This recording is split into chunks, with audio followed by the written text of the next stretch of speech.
Okay, Rabbi Say, let's get rolling. Hilchas Hadlakas Neiros. What's it all about? Why do we light candles on Shabbos? So, why do we light Hadlakas Neiros? Is it a mitzvah d'oraisa? Is it d'rabbanan? What's the story? So, Lefi Roiv Mefarshim, Hadlakas Neiros is a mitzvah d'rabbanan.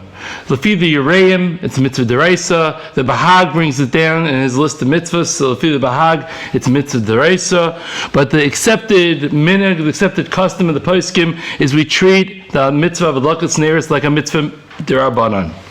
Okay, why do we light candles on Shabbos? What's the point? So Rashi brings down the reason is Kavod Shabbos. It's for Kavod Shabbos. Tosfos brings down the reason why we light candles is for Einig Shabbos.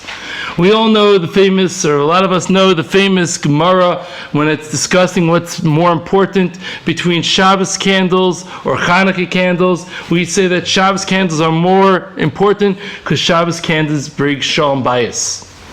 The Rambam brings both Einig Shabbos and Kavod Shabbos. Some people ask it as a stira, but really it's not much of a question. There's no problem with it being both reasons. The Shabbos candles are there for Einig Shabbos, Kavod Shabbos, and really Shalom Bayis. La halacha, we take on all three. What is Einig Shabbos? What is Kavod Shabbos? So the way the most explain Einig Shabbos is that it's geschmack. Sitting in the dark is not geschmack. You know, eating food that you can't really see. Presentation is half the thing when you get food out in front of somebody. So if you can't really see what you're doing, you're not going to enjoy it. There's a Gemara that says that a blind person doesn't really enjoy his food. So it's more geschmack by the meal when you have some light. What's Kavod Shabbos? Kavod Shabbos is like, an elegant candlelit dinner.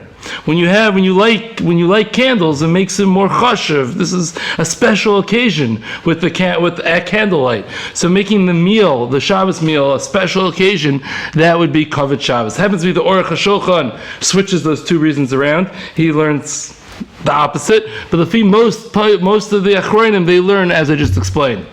What is the reason of Shalom Bayis? So the Gemara explains that if it's going to be dark in the house, so you're going to people end up bumping into things and tripping, and people will fall in the dark. Now there's an old minhag, as old as the Gemara, that when somebody gets hurt, the old minhag is you blame the other guy. And this is nothing new. This is an old minhag. And therefore, to prevent fights, you need lights. Fights against lights. Lights against fights, I'm sorry. Lights against fights, that's the reason of Shalom Bayis. Okay, so these are the three reasons why we light Shabbos candles. And these different reasons will cause, in different scenarios, the chiyuv to light will be different based on these different situations. So for example, if one had lights that were already on before Shabbos, so that is fine for the Shalom Bayis reason of not tripping, and you didn't go and turn it on for Shabbos. For Shalom Bayis, for not tripping, you're not going to trip the same way whether it was lit beforehand and you extinguished it and relit it, or you just let it be lit the whole time. You're going to have the same Shalom Bayis. But for the reason of Kavod Shabbos, you're doing something chashuv for the Shabbos meal. If you just leave the lights that were already lit, you leave them to continue to be lit, you're not going to accomplish that idea of Kavod Shabbos. Similarly, Kavod Shabbos and Einig Shabbos are primarily around the meal, around the Friday night Shabbos meal. But Shalom Bayis, to make sure you don't trip, that applies in the entire house. So a lot of people don't realize this and don't know this, but leaving that hallway light on in your house is a element and part of the mitzvah of Hadlakas Neiros. Part of Neiros Shabbos are leaving those lights on around the house, which people don't know. The good old grandfather, do I work for the electric company? Leaving the lights on. Well, actually, it's something you have to tell the grandfather a little, you have to know the right way to say it, but it doesn't cost that much anyways. I just decided to check it out for the fun of it. How much does it cost to keep lights on? So apparently for a 12-watt LED light, most new lights are LEDs, 12-watt LED light for 24 hours costs 3 cents, which these are probably 12-watt LEDs, these guys. If you have like one of those fixtures, one of those basic square or rectangular fixtures, around 40 watts or so a 40-watt water is 10 cents per Shabbos. So there's no reason for anybody to sit there and complain about leaving the lights on for Shabbos. Leave it on, you get a mitzvah, and that's the right thing to do, that's the geschmack thing to do. Okay, so that's why we keep the Shabbos lights on. Now, fine. Now, who is chayiv in Hadlakas Neiros? So many people have the mistaken belief that that's a mitzvah that's only for women. Actually, it's a mitzvah. Men, women, everybody we're all mechuyev in the mitzvah of Hadlakas Neiros. However, it's not a mitzvah that everybody needs to light neiros. It's a mitzvah that everybody needs to ensure that there is neiros lit in their house. The yeshivish lamdisha term is a tzechiv in the bias. It's a chivas door, it's a chivas in the bias, not on the individual. So when we all ensure that there is lights in our house, we're all mekayim that mitzvah, but it's not actually specifically a mitzvah that is only for the women to do. However, let's say we eat in yeshiva, so... Yeah, I'm going to get there. I'm going to get there. We're coming there. However, the minute in Klal Yisrael has always been that we go and we give it to the women to do the mitzvah. Why do we give the women the mitzvah? So there's two basic pshatim. The first pshat is more of a halachical pshat, that since most of the facets of the house, most of the functions of the house are traditionally performed by the women, traditionally women take care of the house, therefore we'll give them the mitzvah that is on the house. And the more, Kabbalah-y type of explanation is that Chava did a Aveira by causing Adam to eat from the Eitz Hadas, and for some reason, which isn't so clear to me, this is mechaper for that Aveira that Chava did. So I don't know why specifically this, I leave that for the Mikbalim. Unqualified to go further into this, but apparently it's mechaper. Okay, now, if she isn't home, if she's not at home, who lights? So number 2 on the list is, even if you have daughters who are over bas mitzvah, number 2 on the list is the husband lights, because after the wife, he's the next one who's usually responsible for the house. If the mother and father are not there for Shabbos, who lights next? So then it's usually going to be, you'll take the older daughter. If you have a over bar mitzvah daughter, or over bas mitzvah daughter, or over bar mitzvah son, you'll take the daughter because it's more of a girl's mitzvah. If there's no daughter and only a boy is over bar mitzvah, then they'll go to the boy. If somebody's not going to be at home and they're not, the kids are going to be home and there's going to be no boy over bar mitzvah or no girl over bas mitzvah, then you have other problems outside of Hadlakas Neiros for leaving your kids 10-year-olds home for Shabbos. Yeah, I mean, technically, yeah, the kids chinuch maybe should light candles, but this house that you left your 10-year-olds home by themselves, I think let's just keep the fire away. Yeah. Cheresh shoyte v'katan cannot pater at house. The Aruch HaShulchan brings down a minhag that any girl 3 and over should light neiros Shabbos. This is not the accepted minhag in most places in Klal Yisrael. I believe Chabad does take on this Aruch HaShulchan, and the minhag of Chabad is that girls start lighting from age 3. But outside of Chabad, this is not the accepted minhag.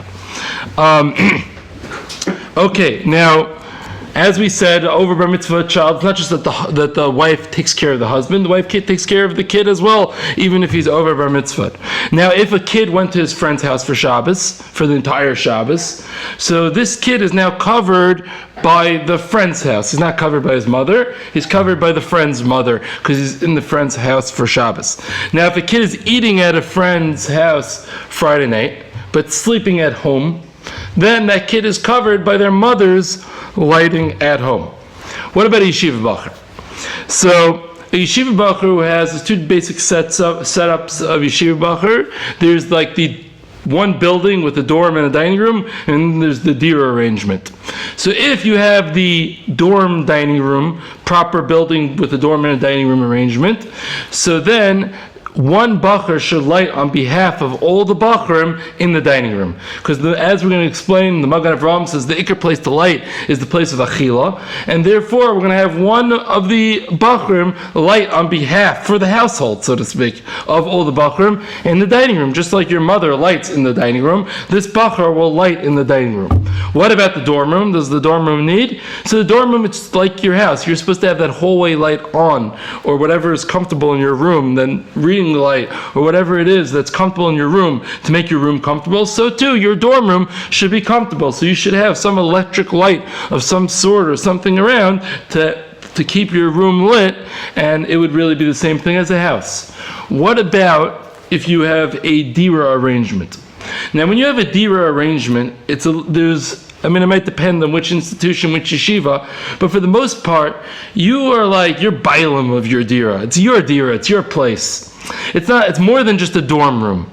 A dorm room, like the yeshiva buildings, your place, this is where you sleep. But a lot of times, your dira, that's your place. So if you have a dira, then one of the bachrim of the dira should light, do Hadlakas Neiros for the dira. And where? That's a great question. Probably in a common area would be the best place. Where the guys hang out. Some place where the guys hang out, that would be the best thing to do. Now, assuming there's no fire hazard issue, that's definitely the best thing, and that's what should be done. But if the only reason is because of the food, that on a Shabbat because it looks fancy, or this, so why should we light in the dorm? So the reason is why that would be a preference is because the place that you eat is not as much your place, right? If I would go and say, where's your place? If I was coming to visit, where might I find you? Where's your place? What's your spot? Nobody's going to bring me to the Cheder Ochel. They're going to bring me to your dira. Medrash. The base medrash, obviously. I meant, yeah. So, that's where somebody's place is. So therefore, that's really the place that would probably be required. And if it's not a fire hazard, to light proper Hadlakas Neiros, that would be the place. If it would be a fire hazard, then we'll discuss that coming up. Okay. Now, fine. Now, if somebody is away for Shabbos, they would need to light in that place that they are for Shabbos. Meaning, if a yeshiva bacher goes away for Shabbos, it doesn't make, let's say you go on a vacation, you're in some Airbnb or something like that, it doesn't help that your mother lit at home. You have to light candles in that Airbnb that you're spending Shabbos. It doesn't help you that your mother lit at home. Your house is covered, but you're not covered. However, what about when a husband and wife? So a husband and wife have a little bit more of a special connection, and therefore sometimes, and we're going to explain it actually is not so common, but sometimes when the wife lights, she could pater the husband even if the husband is not home for Shabbos. However, the application is very limited. Why is the application limited? Because usually the husband's going to have a chiyuv anyways of lighting in the house that he's staying. And we're going to explain this in a second. Meaning that his personal individual chiyuv might have gotten taken care of by his wife, but still there is that house that needs lights. Now it depends where he's staying. If he's staying in somebody else's house, right? He's over at a relative for Shabbos, for some simcha or something like that. So he's anyways going to be patered by the lighting of the host. So he's going to be good no matter what. And if he's in an Airbnb for Shabbos, so that Airbnb is going to need lights, so he's going to have to light there anyways.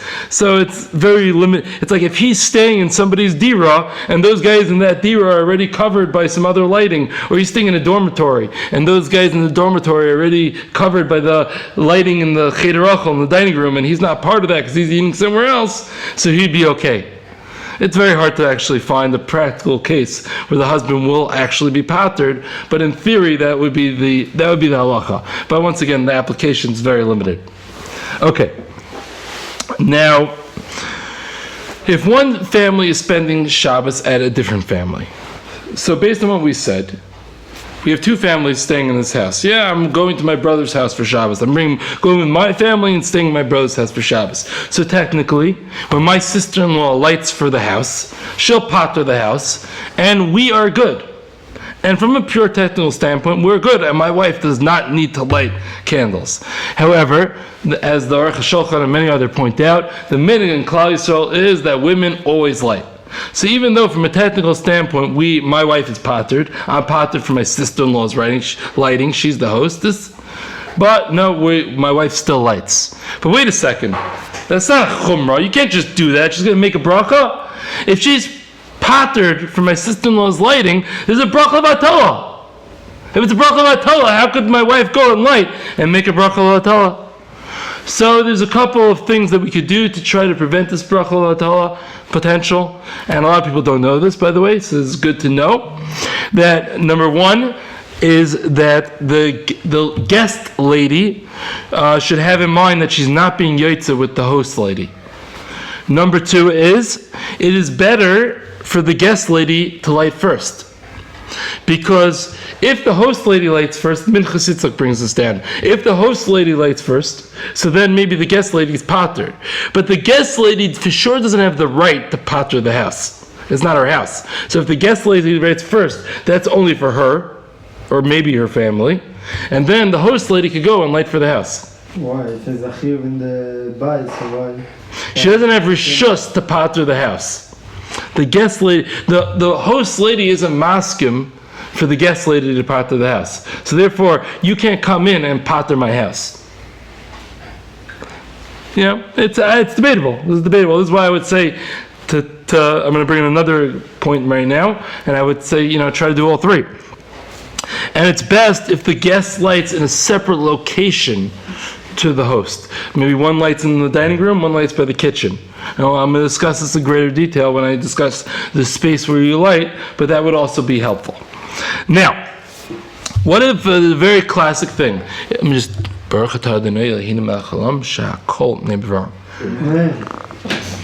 now, if a guest couple is eating out the Friday night meal, very, very common situation. The Liebers are eating by the Chechiks for Friday night. Now, where does my wife light? Does she light at home, or does she light by the Chechik's house? So, at first glance, I remember I quoted already the Magen Avram. The Iker place of the Hadlakas Neiros is supposed to be by Achila. As we pointed out, over there, where I'm eating, there's going to be a covet factor, there's going to be an einig factor. Where I'm sleeping, that's where there's primarily going to be the shalom bayis factor, the tripping in the dark, right? So, but covet and einig are seemingly more important factors, as the Magen Avram says. You light where you eat. So should I light by the Chechiks if I am eating by the Chechiks? So the answer is preferably not. Why? Because as we pointed out a minute ago, and we had a hard time explaining how I'm even allowed to light by the Chechiks, because Mrs. Chechik, Rebbetzin Chechik, is gonna patter that house. So now the whole concept of my wife lighting there is questionable. We do it, we definitely do it, but it's questionable. Whereas in my house has a absolute pure chiyuv. So it's better to light in my house, which has an absolute pure chiyuv. But wait a second. If I just light in my house and get zero use out of the lights, that's a bracha v'atala. So if I light the candles, my wife lights the candles, she runs out, and by the time that we come home, they're already extinguished. Seemingly, that was a bracha v'atala because there was no covet, there was no einig, and there was no shalom bayis. I got nothing from it. So that's for sure a problem. So what should we do? The best thing that we can do is we light candles that are long enough, that are still going to be lit by the time we get home. And then when we get home, we get used to those lights. We don't trip in front of them. Maybe you read a little bit next to them, play a game next to them, something like that. And therefore you eat a muffin next to them, and that will get some hana. That's the best. If that's not going to happen, let's face it, we're going to be singing Zemiris until 2 o'clock in the morning by Ravelli's house. So if we're going to be singing Zemiris until 2 o'clock in the morning, even if we get the really long ones, they're not going to last. So then the next best thing is, after the woman lights and she's Makabel Shabbos, then she says a kapitel tehillim or something like that in front of the neiros. You may get some use of the light, and then that will be good enough, and then we go, and that will be okay. If these two options aren't happening for whatever reason, let's say we're taking a cab over, and my wife doesn't want to be Makabel Shabbos before taking the cab. That's a whole complicated discussion. So we're being makbid not to take a cab after she lights her Neiros. She doesn't want to make it tonight. Maybe we'll get into that if we have time. So and we know by the time that we get back, it's going to be 2 o'clock in the morning. So then we'll light by the chechiks. If none of those options work out, then we'll light by the chechiks, just like we discussed earlier. All these cases you don't have to. It's just like... You don't have to what? The woman should definitely light. Yeah? But Yeah. If she's eating away, then she doesn't have to light at home, but it's better if she does. Yeah, I'll tell you like this. No? From a purely halachical standpoint, she does not have to. But since the minhag in Klal Yisrael is for her to do that, then that is the correct thing for her to do.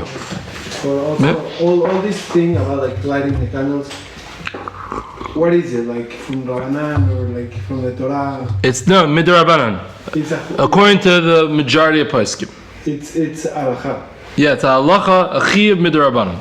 Yeah. Outside of the Ureim and the Bahak, it's the chiyuv midrabanan. It's Sephardi, Ashkenazi. Everybody, it's the Gemara. Because I had a discussion with my friends. He told me you should light candles in the dira, and I told him, nah, bro, I never heard of that before. And it was yesterday, and now you're talking about it. Beautiful. Okay, so let's go for this. So now, let's say the woman's in the hospital for Shabbos, for good things. She had a baby, yeah? She's in the hospital for Shabbos. So, and he's home for Shabbos. So now, he could go and light at home and pater her. That would actually be one of those examples that I discussed earlier, where like a dormitory type arrangement. That's for her. She's part of the general hospital, So therefore, he could pater her by lighting at home. Now, and that's really the best thing to do. Sometimes women are not so comfortable with it. She should definitely at least turn on the lights in the bathroom or turn on a little light next to her bed or something like that to have, for shalom bayis purposes, to have light in the room. But if he's home, the best thing is for him to light and for him to make a bracha and for her not to in that situation. When she turn on the light in the hospital, she had to do a bracha? So I'm going to get into that soon. In this case, in short, if he's home, it's probably better for him to light at home and be mitzi her, and for her not to make a bracha.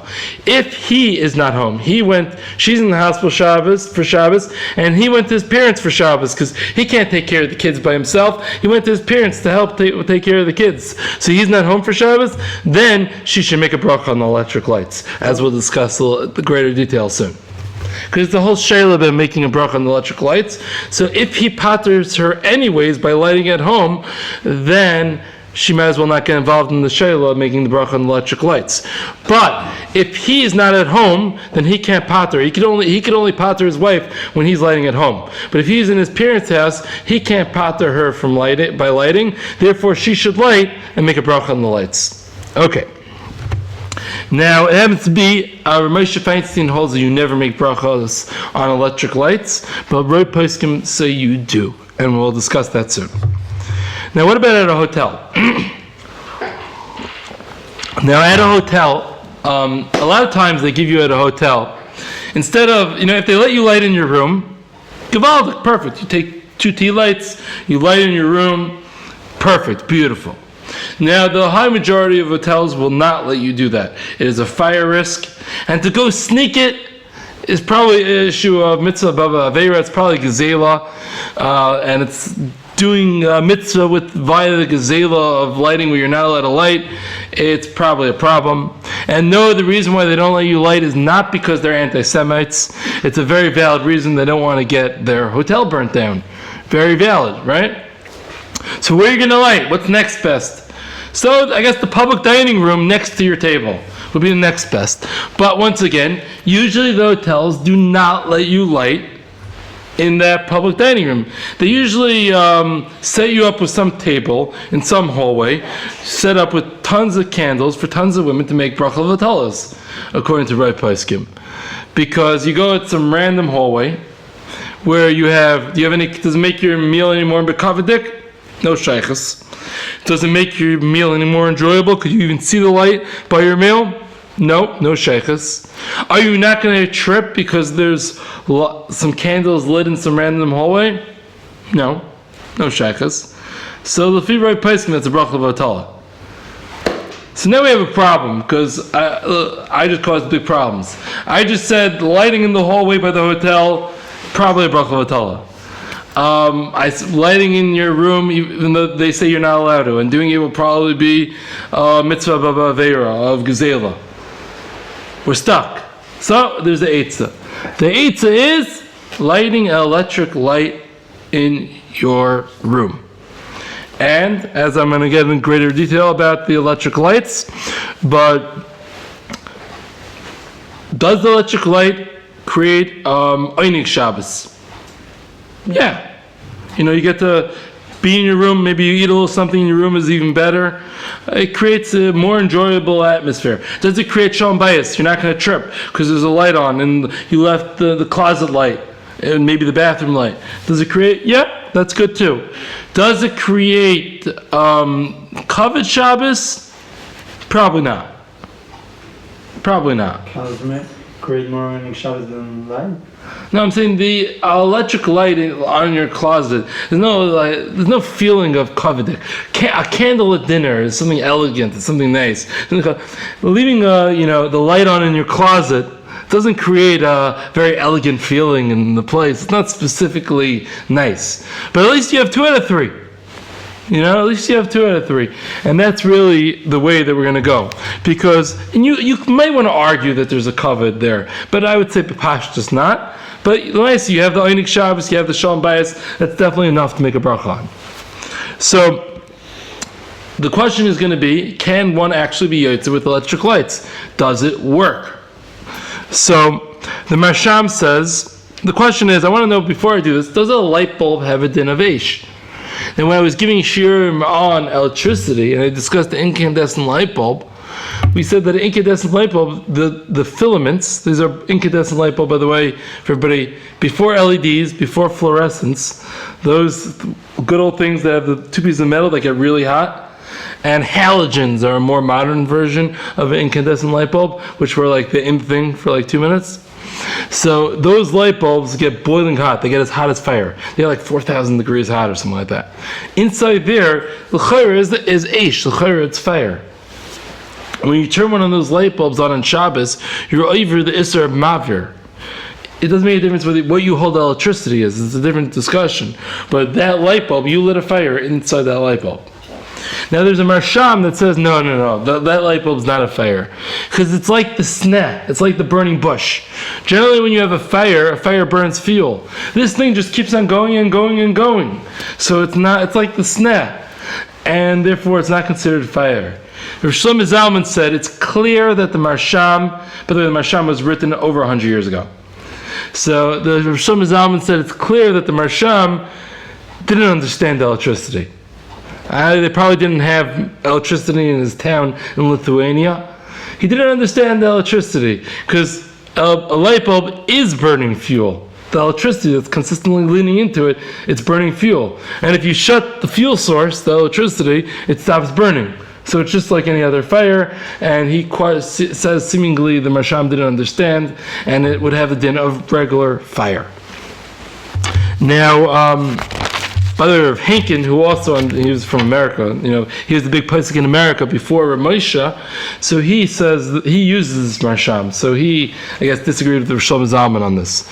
The Meister of Chaim Moser says that it has the din Eish, and the Beis Yitzchak also says, he says it has the din Eish, and he says you could use it for Hadlakas Neiros.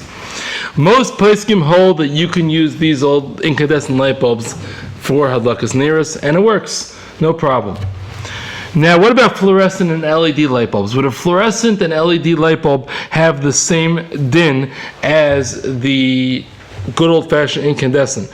LED light bulb has no heat source on it. It's just, or definitely nothing that gets boiling hot, that's for sure. You could touch the LED light bulb, no problem. It doesn't burn your hand. So, the truth is, does it say anywhere that you need Eish? No, it doesn't seemingly say anywhere that you need Aish. So if it doesn't say anywhere you need Aish, I don't care that LED is not Aish. It should work. However, so is there any issues? Is there any reason to question whether LED light bulb works? So there is a issue. The Dvar Elio says that a light switch is not called a hadlaka. And the Rogachover and Tzvaras Paneach and Ritzi Pesach Frank have the same taina. You're not lighting anything when you turn on a light switch. Oh, there's a din in the lighting. Yeah, this is a very difficult point to understand, I agree. Because why is it not lighting it? This is the way, it's not a grama. It's a direct action. I flip the button, the light goes on. It's definitely direct, it's not a grama. Like Shabbos is Yeah, for sure. So it's very difficult to understand. So you want to say it's not a hadlaka? Rabbi Yashiv says we follow Lashon B'nai Adam. People call it to madlik at the Torah, madlik in there. They even use the term to be madlik by turning on the lights. And therefore Rabbi Yashiv says surely it's called to be madlik. And Ray Poskim say that is called hadlaka, it's not a problem. And this would count, you could make the bracha, once again to be clear, the problem of Tzvi Pesach Frank and the Tzvas Paneach wasn't that it doesn't work for Shabbos candles. They were maskim that it would work for Shabbos candles. But their claim was you can't make the bracha. Because the bracha is lahadlik ner shel Shabbos, and they were saying if you're not madlik anything, so the bracha you can't make the bracha. They would agree that it works for the mitzvah, just you won't be able to do it with the bracha. Ramosha Feinstein, on a little bit of a different kanech, he says you can't make the bracha on a light bulb. And he says that even by incandescent, you can't make a bracha on the light bulb, because they only had incandescent in his day, actually. And he says because the lashon of the bracha is lahadlik ner shel Shabbos. Moshe Feinstein says this is not a ner, it's a light. Which once again is very debatable. What's a ner? A ner, a candle, something that lights up. One could argue in this Ramosha. The Maisa Roiv Poskim say you could make a bracha on electric lights, because lahadlik ner is just the normal way of doing it. Even if you want to tell me it's not a hadlik, and even if you want to tell me it's not a ner, that was just the way. Before you had electricity, how do you say light? Make a light. You light a candle. Nowadays you flip a switch. But we're not going to get over pedantic on it, and that's the view of most of the poskim. Reb Shlomo Zalman, he has a very interesting point as to why he says it's a problem to make a bracha on electricity that's on a light that's connected to the wall or plugged in. Why? There's I'll explain this with a little bit different example, which the Pais can discuss. How do you make a bracha on water that you're drinking from a water fountain? There's a technical problem. When you make a bracha, you're supposed to be holding the food in front of you. You're supposed to have the cup in your hand, make the bracha, and take a drink. What do you do by a water fountain? If you make a bracha before pressing the button, the water's not there. And if you press the button, so by the time you finish the bracha, the water that was there is already gone. So how do you make a bracha on water from a water fountain? Put the answer to that question on the side. But now let's go to be madlik ner Shabbos. So that's Rosh Zalman. You can't make a bracha. Why? Because when you're making the electricity that was lighting up that light when you made the bracha, that's gone. It takes super fast. It's constantly changing the electricity that's in that light bulb. So at the time that you're making a bracha, the electricity that was there is gone, and the electricity that's going to be there when you finish the bracha isn't there yet. So how can you make the bracha? Whereas Rosh Hashanah says if you have a battery-operated flashlight or something like that, then that works perfectly fine. Because since the fuel, the tank, the battery tank of electricity is right in front of you, your bracha can be chal on the battery, on the tank of energy that's in the battery, that your bracha will be chal on that, and that will work. So, Zat Rosh Zalman, if you have a battery-operated electric light, you can make a bracha. But if it's plugged into the wall, you cannot make a bracha. Fascinating, huh? So now I decided to look around and think about for a second, what is the best thing to use for that woman in the hospital? So the best thing for the woman in the hospital to use is an incandescent flashlight with an incandescent light bulb. Now, if you have one of these still in your house in some back closet, that's great. They don't make this anymore. Because outside of this weird case over here, nobody else in the world wants this anymore. It burns through batteries like it's nobody's business, these incandescent light bulbs. Nobody wants this anymore, and they don't make it. I looked on Amazon, and I couldn't find it. It doesn't exist. You can't find it. I saw people that were making plug-in Shabbos Neiros. It says in Hadlakas Shabbos Kodesh, and it's plug-in incandescent light bulbs. I saw other people that made battery-operated Hadlakas Shabbos Kodesh candles, but they were LEDs. There was nobody that was, it didn't exist. So the question is going to be, what would we prefer? Do we prefer the incandescent plugged-in battery, plugged-in light bulbs, or do we prefer the battery-operated LED? Personally, I would prefer the battery-operated LED. I hear Rosham Zalman's, but this is definitely debatable. I could hear somebody arguing both ways, but for the most part, I don't really see anywhere the requirement for Aish. And if I don't see anywhere the requirement for Aish, seemingly, I would prefer the battery-operated LEDs. Now, at the end of the day, which is usually what happens, is that people are at the hospital, for example, and there's the light by the wall or the light by the bathroom, and that's all that there is. So, Maisa, your LEDs, which are attached to the walls, you could be Saimichet, and to be very poskim, that will work. However, there's an Eitzah, which Eli was just alluding to. Most people have a cell phone. Now, if you have a cell phone, you could turn the light on your cell phone, as long as it doesn't have some automatic shut off after 5 minutes type thing. I think most of them don't have that, as far as I'm aware. And then you turn it. But what do you mean? It's going to run out of battery. Yeah, so my Shabbos candles also burn out eventually. That's not a problem. Further, it's going to run out of battery, and therefore that would seemingly be a very good eitzah. I once got a question that somebody's wife, what she should do, light in the hospital, but there were two firm women, and they both wanted to use the same bathroom light. They didn't want to keep the light on in the room because they want to go to sleep. And there's one bathroom light, but two firm women. What do you do? Does anybody have a cell phone? Yeah. Okay. Problem solved. I guess maybe I'm going to leave the... You know what? Let's go a little bit more. We'll go a little bit more, and then we'll be for a couple more minutes, and then we'll leave the rest for next week. Back to the question of when somebody is eating out at somebody else's house, and they need to light there. Or, for example, I'm sleeping over at a relative's house. So where exactly to light? So the question is, when I go and light, so let's say the hostess lady already lit there, and now my wife wants to come right next to her and light. What has she accomplished by lighting her candles? Has she accomplished any additional shalom bayis?